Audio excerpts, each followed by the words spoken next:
Kenalkan, nama saya Nabila Nursifa dari kelas 11 MIPA 3, absen 23. Saya akan membahas tentang masuk dan berkembangnya penjajahan barat di Indonesia. Faktor-faktor yang mendorong penjelajahan samudra, yaitu yang pertama, adanya kemajuan di bidang ilmu pengetahuan.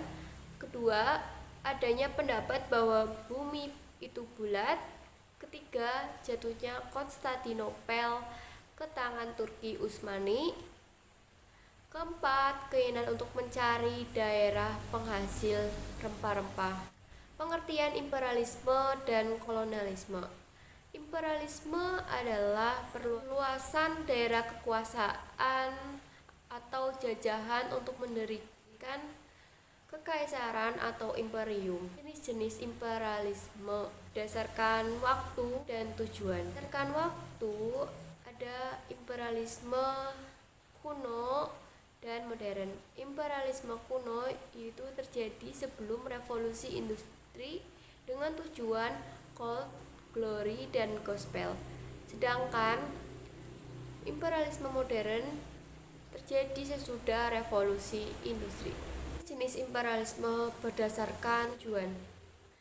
Di bidang politik, yaitu upaya untuk menguasai seluruh kehidupan politik. Kedua, di bidang ekonomi, yaitu upaya untuk menguasai perekonomian. Bidang militer, upaya untuk menguasai daerah dan negara dengan menggunakan kekuatan angkatan bersenjata. Di bidang kebudayaan, yaitu upaya untuk menguasai mentalitas dan jiwa negara. Akibat dari imperialisme, yaitu yang pertama di bidang politik, terbentuknya pemerintahan negara penjajah. Di bidang ekonomi, yaitu negara penjajah menjadi kaya raya, sedangkan rakyat pribumi semakin miskin.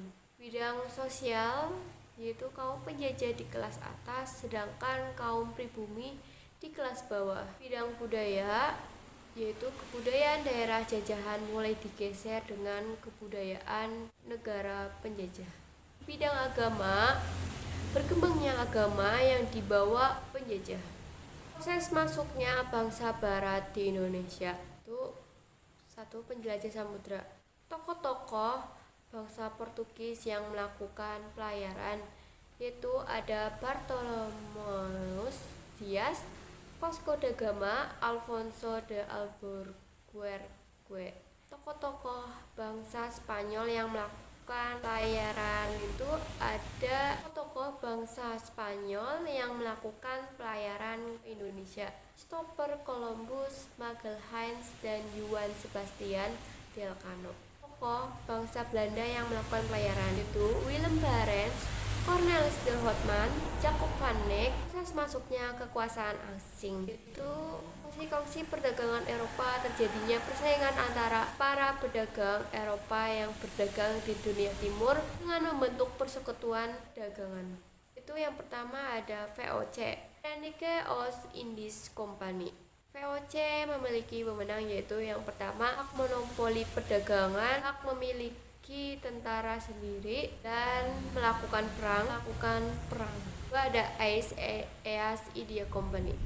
Masa berlakunya sistem tanam paksa dan sistem usaha swasta karena akibat kas negara yang kosong terkuras untuk biaya perang. Dampak masuknya bangsa barat di Indonesia, bidang kekuasaan kolonial semakin kuat. Di bidang ekonomi, keinginan untuk mencari daerah penghasil rempah-rempah.